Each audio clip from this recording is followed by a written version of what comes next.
Yeah, good morning students. In this video, I will be discussing on what are protocols and standards.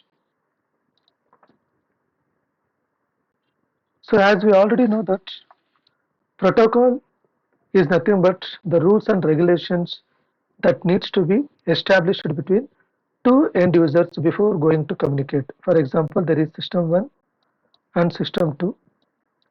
Before the data transmission takes place between system 1 and system 2, the rules and regulations need to be defined. Those rules and regulations we call it as the protocol. In a simple term, I have written here protocol, which is nothing but a rule, whereas standard is nothing but an agreement between uh, both users of all the rules that they have to follow. Okay.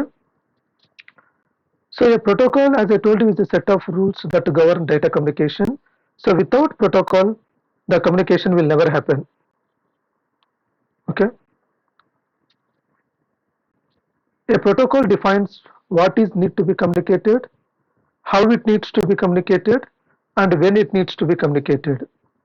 So all these parameters need to be considered while defining the protocol. So what type of data need to be transmitted, when it needs to be transmitted, and how it needs to be transmitted. So this is the general definition of protocol. So as I already told you, in computer networks, so normally communication occurs between entities in different systems, not in a single system. So it may whenever a communication is establishing between more than one system, then a proper protocol and standards need to be defined before the data transmission takes place. An entity is anything capable of sending or receiving information. Yes. So however, as I already told you, two entities or two systems cannot simply send the data, okay, and expect to be understood. No.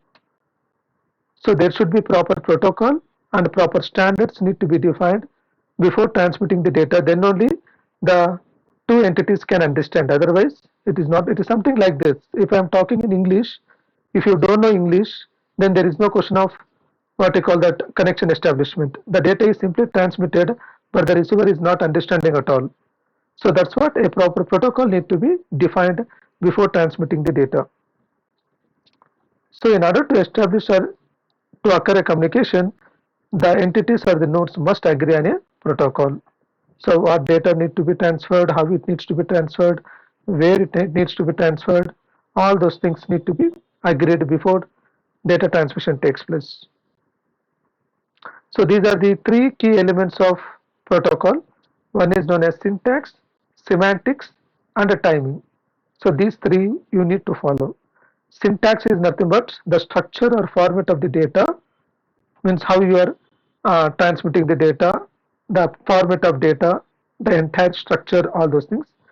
Semantics is nothing but the meaning of each content or each data block, whereas timing is nothing but the timestamp at when the sender or receiver is sending the data or receiving the data, all those things to be recorded. So these are the three basic key elements of a protocol: syntax, semantics, and timing. So these are all few protocols.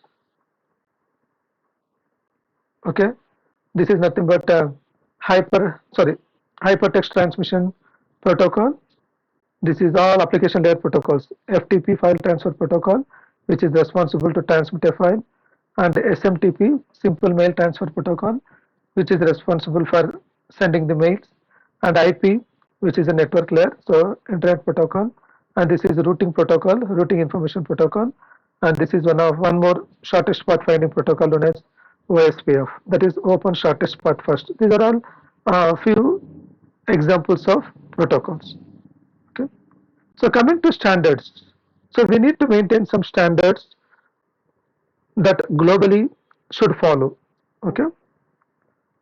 So as I told, protocol is nothing but a rules and regulations, whereas standards are nothing but an agreement of the rules. Means someone should be there, some what you call that a standard. Some organization should be there to make these rules standard, so that globally everyone should follow. So as I told you, standards are essential in creating and maintaining an open and a competitive market for equipment manufacturing, as well as guarantee all the equipments or products what they have developed. Even in telecommunication technology and process, these standards are must. So there are two categories of standards. One we call it as a de facto, the other one is de jure. De facto is nothing but by fact. There is no any governing body to make that standard. It is by default, thus by convention, it became standard. So de jure means it should be given by some governmental body. So by law or some regulatory body need to define that standard. Okay. So these are all some procedures that normally internet society will follow to make any standard. First, there will be a draft copy with a number of experimental results and information. A draft copy is made ready, and they will propose that standard. They will wait for 6 months with some two tiers. Then draft standard they will make ready, and another 4 months they will wait, and they will make some internet standard, and finally they will release it as a standard. So these are all that we call it as RFC, request for comment. Here we are sending that RFCs. So anyone can comment on it if there is any improvement. Okay, so these are all few internet standards, how they actually mature from level by level. And lastly, these are the standard governing bodies that help in maintaining the standards. The top one is called as the ISOC. We call it as Internet Society. Thus, below that, IAB is working. That is International Architectural Board. So it consists of two groups. One we call it as IRTF, the other one we call it as IATF. IRTF is nothing but Internet Research Task Force, and this is Internet Engineering Task Force. So here also we have one group known as Internet Research Steering Group.